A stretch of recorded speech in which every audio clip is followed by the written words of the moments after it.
Coming up on Arirang News, South Korea and Japan meet in Vienna to prepare for high-level talks on trade. The South Korean side will once again explain their position on Japan's imposition of export controls on Korea.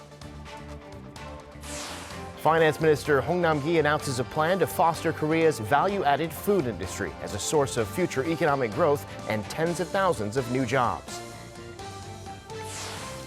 And China's foreign minister is in Seoul for talks on bilateral and regional issues, his first visit since the two sides row over the THAAD missile defense system.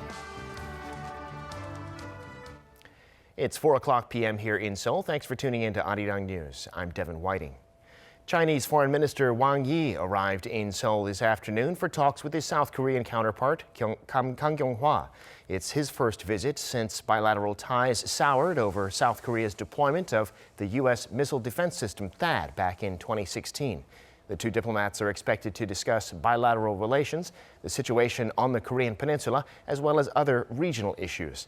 Also on the agenda might be President Moon Jae-in's visit to Chengdu later this month for a trilateral summit with China and Japan, and a possible visit by Chinese President Xi Jinping to South Korea. They'll also likely discuss ways to fully restore their economic ties, which were hurt by Beijing's retaliation over THAAD. Meanwhile, Wang will pay a courtesy call to President Moon on Thursday. With North Korea sending constant reminders to the U.S. about a year-end deadline for their talks, U.S. President Donald Trump is saying he's still willing to use force against North Korea if necessary. Kim Bo-kyung reports. Speaking to reporters in London on Tuesday at the annual summit of NATO leaders, U.S. President Donald Trump showed his confidence in his relationship with North Korea's leader, Kim Jong Un. And at least speaking for myself, I have a very good personal relationship, and he has with me. I'm possibly the only one he has that kind of relationship with in the world. Yet, he again called Kim a rocket man, saying Kim likes to send rockets up, which is the term Trump used in the second half of 2017 when tensions between Washington and Pyongyang were high. Although he said he needs to see what happens, Trump revived the threat of military action against North Korea by touting the strength of the U.S. military. Now we have the most powerful military we've ever had, and we're by far the most powerful country in the world, and hopefully we don't have to use it. But if we do, we'll use it. If we have to, we'll do it. An expert explained the thinking behind such comments. President Trump mentioning the word rocket man or saying that he could use military force shows his uncompromising attitude that the U.S. won't be influenced by North Korea's year-end deadline. Trump's comments come after North Korea's foreign ministry urged the United States to come up with different policies as the year-end deadline is approaching. The North state media carried a statement from Lee Tae-sung, the Vice Minister of Foreign Affairs in charge of relations with the United States, saying what the U.S. chooses for a Christmas present is utterly up to U.S. determination. Meanwhile, the U.S. also is keeping a close eye on North Korea by deploying reconnaissance planes and maritime patrol aircraft over Korean peninsula. According to aircraft spots, the U.S. maritime patrol aircraft P-3C, which is generally used to search for submarines, flew over the peninsula on Wednesday.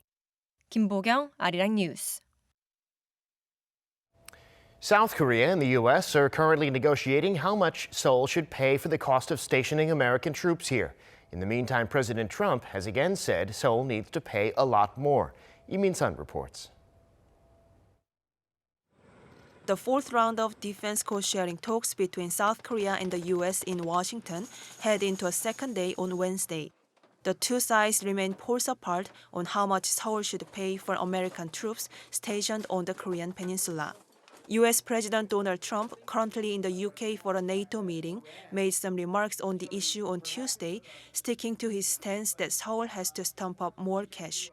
We're spending a tremendous amount of money to protect South Korea, and we think that it's fair that they pay substantially more. Trump also said South Korea should burden share more fairly to keep U.S. soldiers on the peninsula, hinting his administration might use the presence of American troops in Korea as leverage in the negotiations. Meanwhile, South Korea's chief negotiator at the defense cost-sharing talks said there was no mention of President Trump's comments during their talks. Speaking to reporters during a lunch break Tuesday, Jongun said the talks had been progressing well and would continue through the afternoon. Jung earlier said President Trump has always demanded Seoul pay more, stressing there's no big change in terms of that situation. However, he refused to answer when asked what alternatives the South Korean side was bringing to this round of talks. Lee Min-sun, Arirang News. Members of the UN Security Council will meet behind closed doors on Wednesday in New York to discuss North Korea's latest test launch of 2 unidentified projectiles. That's according to Japan's Kyodo news agency, citing diplomatic sources at the UNSC. Kyodo reports the meeting was called by the European Union members of the Security Council, including the UK and France. North Korea fired 2 short-range projectiles into the East Sea from its east coast last week, which it later claimed was a successful test of a super-large multiple rocket launcher. Ballistic missile launches by North Korea violate UN Security Council resolutions aimed at pressing the regime to abandon its nuclear weapons program. Kyodo added that the latest launches were the 13th major public weapons test by North Korea this year. So what new path is North Korea talking about taking as its year-end deadline nears? Well, we might find out soon. Its leader, Kim Jong Un, visited Mount Paektu for the second time in less than 2 months this week. And the regime is also going to convene a major ruling party meeting later this month. Oh Jung-hee reports. North Korean leader Kim Jong Un visits Mount Paektu once again on a white horse. Pyongyang state-run Korean Central News Agency reported Wednesday that Kim looked around, quote, revolutionary battle sites in the Mount Paektu area. He was accompanied by Choi Ryong-hae, viewed as his second-in-command, some top military officials, and his wife, Ri Sol-ju. Kim explained that his visit is to, quote, instill the revolutionary spirit to the people when the regime is striving to build a, quote, powerful socialist country through self-reliance. That, in other words, is Kim trying to stir up the atmosphere to work towards achieving independent economic growth despite the crushing international sanctions. Kim Jong-un visits Mount Paektu whenever he has to mull over major political or diplomatic policy decisions. North Korea has continuously warned that it'll walk a new path if its talks with the U.S. fail by the end of the year. And Kim's latest visit to the mountain shows that he is devising that new path. While the year-end deadline is approaching, North Korea is also holding a 5th plenary meeting of its ruling party Central Committee later this month. Pyongyang state media says they'll discuss what it calls a, quote, Korean revolution in the changing circumstances inside and outside North Korea. All these developments will finally lead up to Kim Jong-un's New Year's address next year, which will lay out where the regime is heading amid its months-long stalled denuclearization talks with the U.S. Oh Jung-hee, Arirang News. In other news, starting next year, the South Korean government will provide simultaneous sign language interpretation at public briefings. That service will also be provided for announcements related to disasters and public events for national holidays. Park Se-young has more. Major industrialized nations like the U.S. and New Zealand offer real-time sign language interpretation at public briefings. At a regular press conference accompanied by a sign language interpreter, the Ministry of Culture, Sports and Tourism announced that similar interpretation services will become available for Korean government briefings starting next year. The US and many other advanced countries have been implementing sign language interpretation in government announcements. But since we haven't been able to do that yet, we're looking to start from next year. Real-time sign language interpretations will be provided at regular Blue House briefings, government joint briefings, briefings for disaster situations, and events for the 5 national holidays. If necessary, the government will provide translation videos within 24 hours of briefings without interpreters. In 2016, the Korean Sign Language Law established Korean Sign Language as an official language for the deaf in Korea with equal status as the Korean language. This means national and local governments are required to provide translation services in sign language for the deaf whenever necessary. Park Se-young, Arirang News.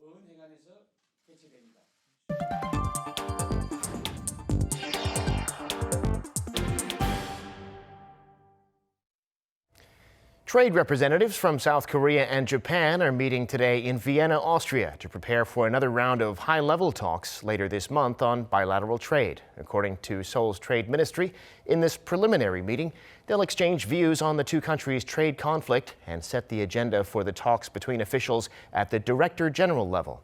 The Korean delegates will also explain once again Seoul's position on Japan's export restrictions and its removal of Korea from its so-called white list of trusted trading partners.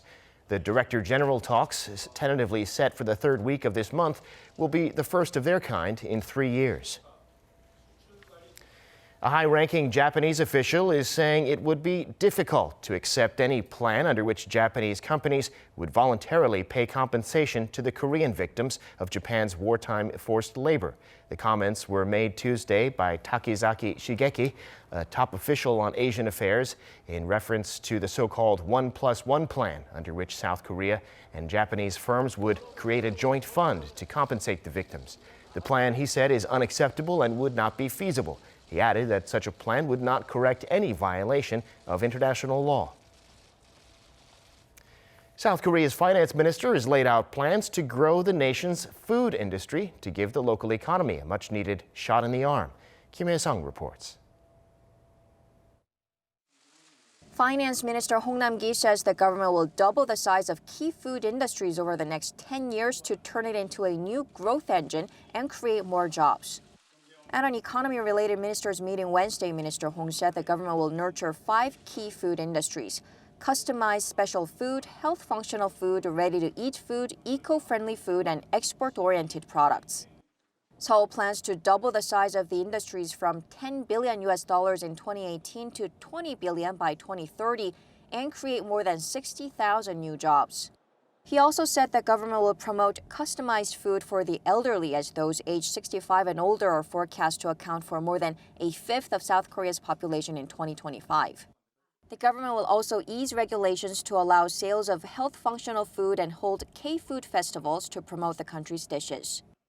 In addition, the finance chief said the government will continuously push for new industries to boost economic growth, namely DNA plus Big Three, referring to data, network, AI, future cars, semiconductors, and biotechnology, and he vowed extra support for the fintech industry. He also called on the National Assembly to swiftly pass innovative growth-related bills. Kim Hye-sung, Arirang News.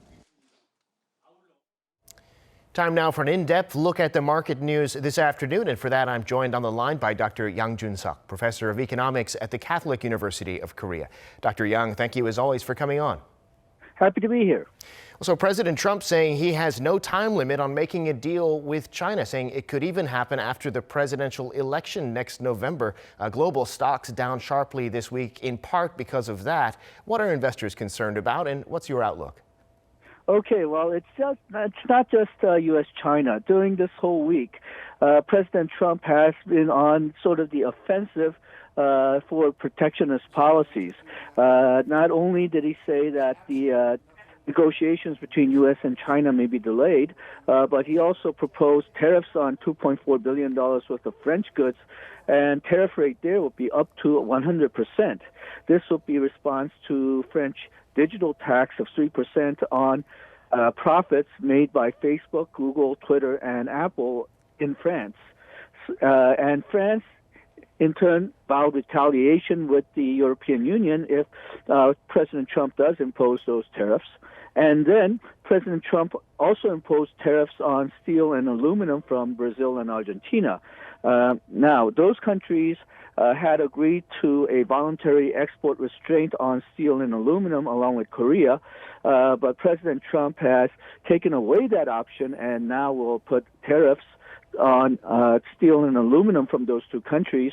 And the worrying part of this is that his excuse is that there has been a 10% depreciation of Brazil and Argentinian currency, but these two countries were not in the Treasury's currency manipulation report in May, so it seems like he's just made up a reason to put tariffs on these two countries.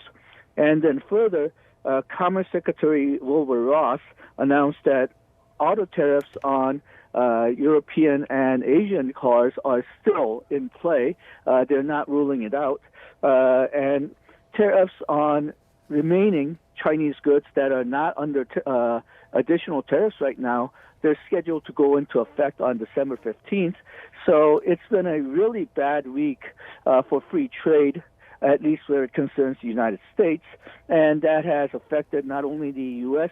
Markets. Dow dropped by 1.1% yesterday. S&P dropped by 0.7% yesterday. Nasdaq dropped by 0.6% yesterday.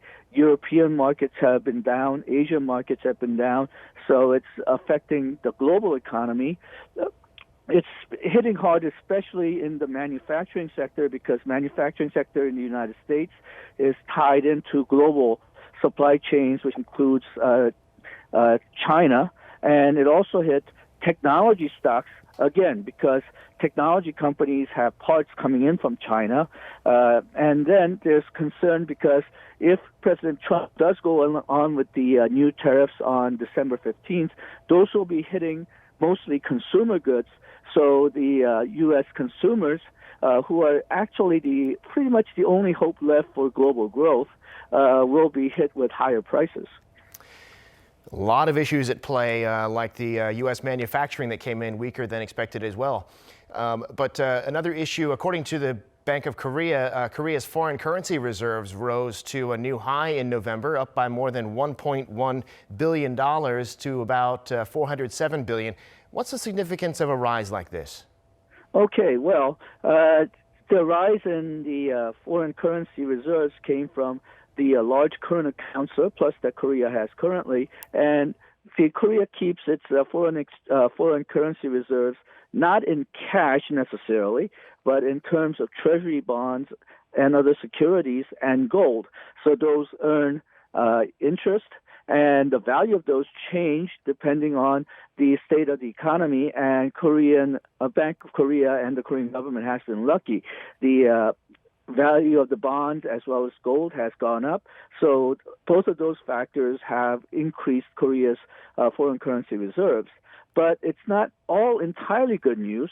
One of the reasons why Korea has a current account surplus is that we're in a recessionary economy, and exports and imports both fell, which is not good news.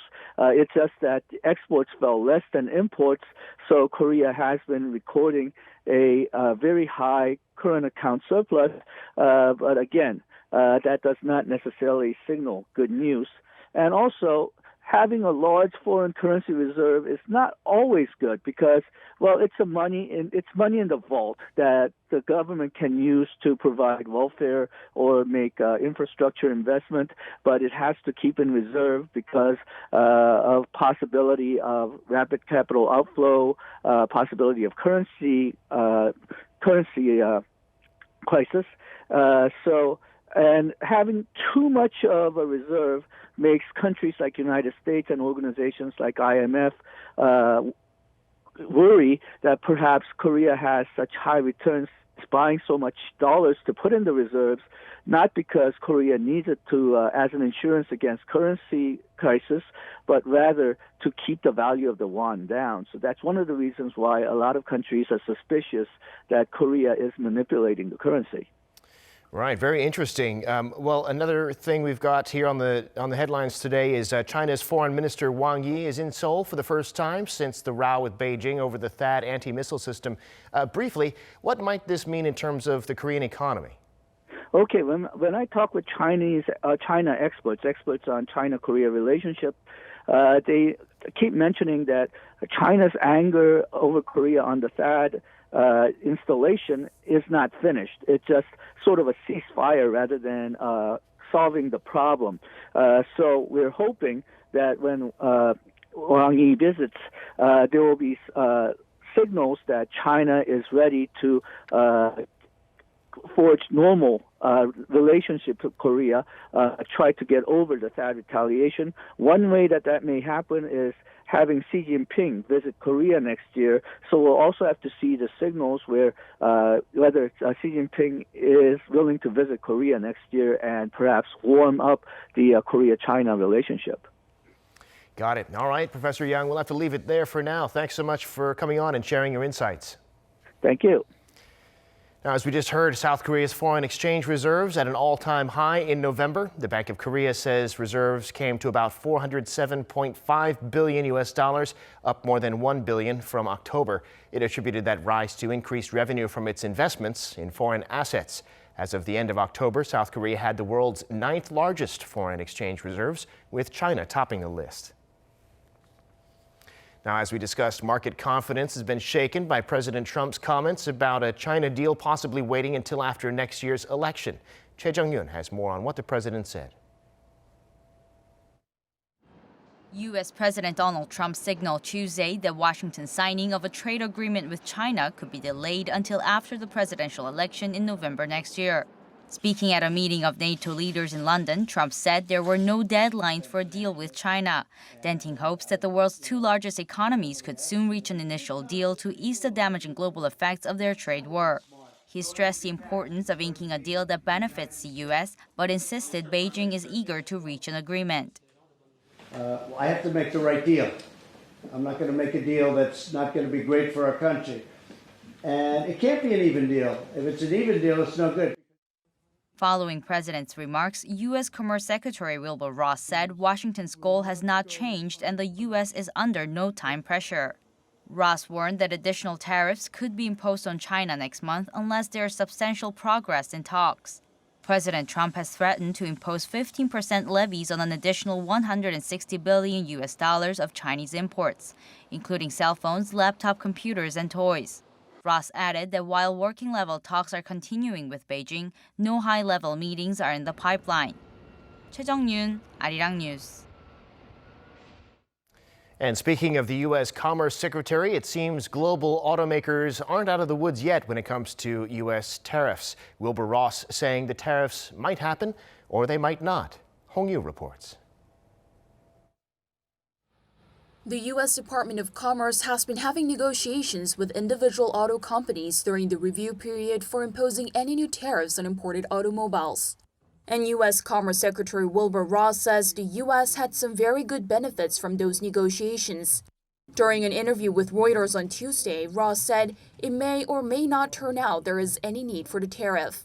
President Trump had previously threatened a 25% tax on imported autos in mid-May, but decided to have a review period until mid-November. The U.S. Commerce Department has engaged in a Section 232 investigation during that review period to find whether imported autos from places such as Japan, the EU, and South Korea pose a national security threat. If they do, the U.S. could limit imports or impose high tariffs. Auto experts have said that such tariffs are targeted at European and Japanese auto manufacturers. South Korean autos were not mentioned directly, but one of the reasons why the U.S. postponed imposing the tariffs was to review the recent renegotiations of the South Korea-U.S. trade agreement and the U.S.-Mexico-Canada trade agreement.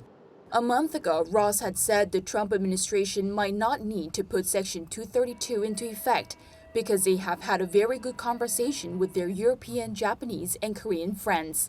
But a sudden change of tone could be interpreted as support for Trump's expansion of protectionist moves, with Trump imposing metal tariffs on Brazil and Argentina. When asked if there is a new deadline for the auto tariff announcement, Ross did not give any details of the specific date or contents of any announcement. Hong Yu, Arirang News. The French government has warned that the European Union will retaliate if the U.S. imposes $2.4 billion of tariffs on French products like wine and cheese amid their dispute over France's digital tax. French Finance Minister Bruno Le Maire did not elaborate on what form the retaliation could take, but he says the tariff is not behavior they expect from the U.S. because France and Europe are still among Washington's closest allies. Earlier this year, France imposed a digital services tax on global IT giants, and the U.S. responded by saying that that tax discriminates against American companies like Google, Apple, and Amazon. Cyber Monday posted record sales in the U.S. this week, with a record amount of purchases done using smartphones as well. Adobe Analytics says total sales amounted to $9.4 billion, up more than 19% compared to last year. The figure outstrips sales from Black Friday and Amazon Prime Day. Smartphone purchases accounted for roughly a third of the sales at around $3 billion. The shopping frenzy peaked between 11 p.m. and midnight Eastern Standard Time, when consumers were spending an average of $11 million a minute. Top-selling goods included toys from the movie Frozen 2, Nintendo's Switch consoles, and Samsung TVs.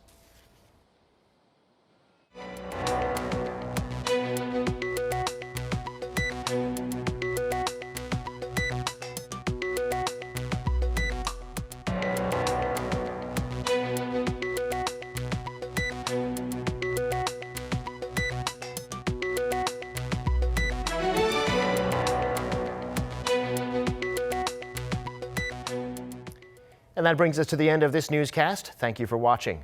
More live news coming your way at 7 p.m. Korea time.